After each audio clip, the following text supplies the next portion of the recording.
We are now going to create our image class. So inside of the classes folder, let's create a new file, call it image.php. Inside of this file, we're going to start with the opening PHP tag and definition of the class image. The first static property will be public static property called path. And this is the path to the convert binary of the ImageMagick. You should ask your hosting provider what's the path to your binary convert of the ImageMagick. Basically, they should provide you with this path. Normally, when you're using dedicated server, it's just convert, because when you install ImageMagick, you would also put the path on the includes path. So obviously, it would automatically call it. But as I'm saying, ask your hosting provider. They will definitely tell you if the ImageMagick obviously is installed on your hosting. So in my case, it's going to be usr bin /convert. After this static property, we're going to create a new method. I'm going to create a few new lines so we can see a little bit better. And this new method will be called public static function crop. This new method takes 4 parameters from, which is the file which will be used in order to create a new one, 2, which is the path to the folder together with the file name where we want to save this file after the conversion. Then we have new width. By default, we'll set it to 100, and new height. By default, we also set it to 100. I'm going to close the browser now. So now we check if is file from, that means if this file exists, then we create the variable 2. Is an empty 2 parameter. If we have a value assigned to the second parameter, then it's going to be 2. Otherwise, we simply overwrite from. Now we are going to get the image size from the original image. So img info equals get image size, and we use from as parameter. Then we have original width, so w equals img info index 0, which will give us the width of the uploaded image. I'm going to copy all this, paste it underneath, change w to h for the height, and index to 1 to get the height of the image. Now we check whether the width or height is, the new width or height is longer.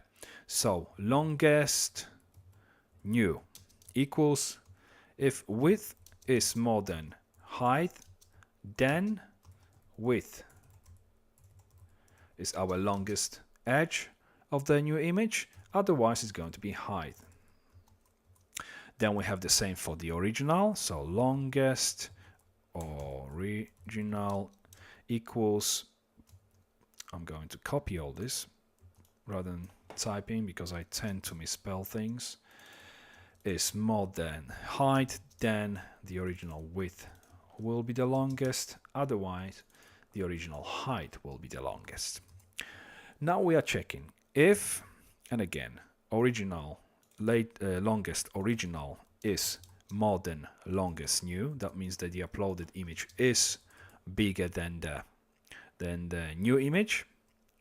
Else means that obviously image is either the same size as or similar size to the new dimensions which we want to create out of it, or it simply is even smaller, in which case we only will crop the image. Otherwise, we need to first resize it and then crop it. So comment will be, we're using self and our property path, then concatenated with dot, and we go for the statement, starting with the from image, which is our original image. We resize, so hyphen resize, and then what we take is 2 parameters, which we're going to put in between the curly braces and separate it with the x, lowercase x letter. Now, the parameter will simply be the longest new, because we want to fit this this original image within the longest edge of the new image. So we want to resize it either way, whether it's horizontal or vertical. The longest edge of this image when resizing has to be as long as the longest edge of the new image. Then, and to do this, we also need to put this caret symbol after the last curly bracket. Then we go for gravity.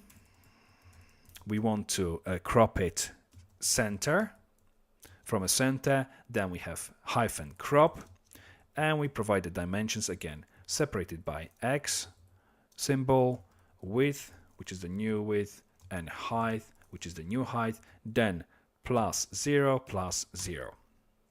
And after this, we need to specify where we're going to be saving and with what name, so our to variable right at the end, and then semicolon. So if we copy the entire thing, now paste it in the else statement, what we're going to remove is the resize statement from it. So after from, we're going to have gravity, center, and then crop, and that's all done. Now, after all this if-else statement, we obviously need to call this command, execute it, so exec, and our command as parameter. So that's everything inside of the crop method. Now, let's move to the next video and create our resize one.